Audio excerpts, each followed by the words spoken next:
Really disturbing. The mom, Chad's mom, taking the stand. And let's just take a look at our first clip of her talking about meeting Lori for the very Of first time. 2019. Did you and Jack travel to Idaho? We did. Did you meet with Chad at a Texas Roadhouse in Yes. Idaho Falls? Yes. Was it dinner time, lunchtime? Dinner time. Okay. Now you, Jack, met Chad at the Texas Roadhouse. Was somebody else there? Yes. Who was that? Lori Vallow. Had you ever met Lori Vallow before? No.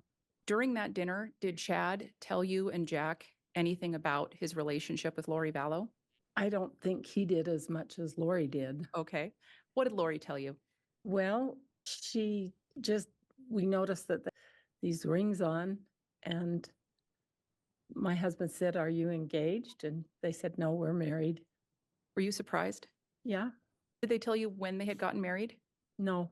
Now, on November 13th of 2019, this was approximately a month after Tammy's death. Is that why you were surprised?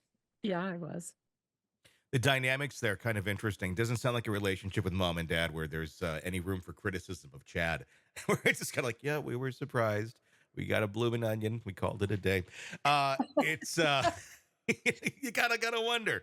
What's your reaction to that? That she found out and it was just kind of like, yeah, well, they got married. I know that is a thing in LDS, to get married rather quickly when they believe God tells them this is the right thing. Mhm. Yeah, I think that to me, when I saw her testimony, it seems like she's definitely sort of holding back. I mean, her true emotions, that it was very calculated, her minimal responses. And, but the good thing was the prosecution got out of her. It was only a month later. Mhm. And this is from his mom. So this witness is very credible. And so I think the prosecution put on somebody that is irrefutable Yeah. to the jury, believing her. Some pretty damning testimony that we're about to hear. This is when Lori opens up more about her family and some very interesting information about Tylee. Let's take a look. Okay. Did Chad or Lori tell you anything about whether or not Lori had been married before? Chad didn't. Did Lori? Yes. What did Lori tell you? Oh, that she'd been married before? Yes. Well, she just said that her husband had recently died. Did she say how he had died? Heart attack. When Lori said that her husband had died of a heart attack, what did Chad say, if anything? I don't remember any specific mention. Okay. And did Lori or Chad say anything about whether or not Lori had children? She said she had a daughter that had died. Do you remember how old that daughter was? She didn't say a date. Did she say anything about whether or not she had a young son? No. When Lori said that her daughter died, did Chad say anything that you recall? No, I don't think. At the end of that dinner, did you believe that Lori had a daughter who had died? Yes. Very interesting to show the timeline here of when she revealed that information to his mom, and everyone else is still thinking that this young girl is out there staying with friends or something, but she's already spilling it that she's dead. Odd. Yeah, it's beyond odd, Tony. I mean, I think they were telling the mom the truth. Well, obviously, they told the mom the truth when they weren't showing the truth to anyone else.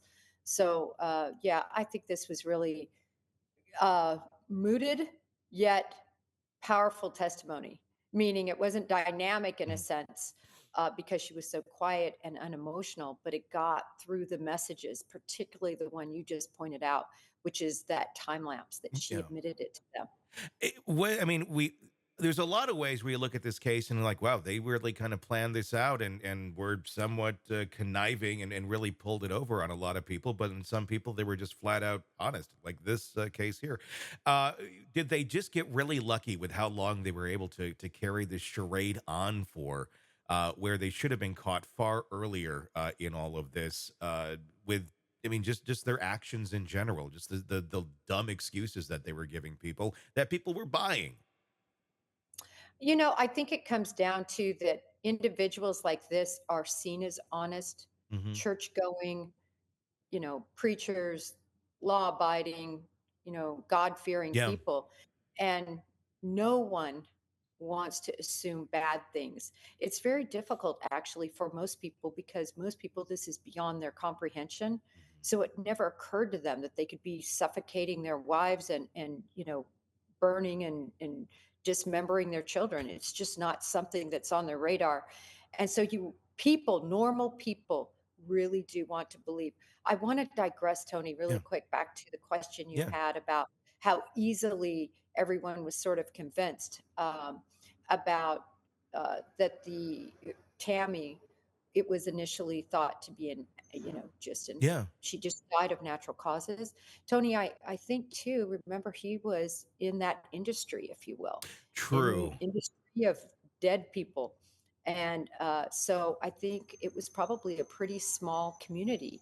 And likely he also might have had some influence because of that. Maybe they knew him from before. Yeah, if you got that trust there, and you look legit, and you really don't have a track record, that you can get away with a lot of stuff. It appears, until you can't, and that's where we're sitting right now.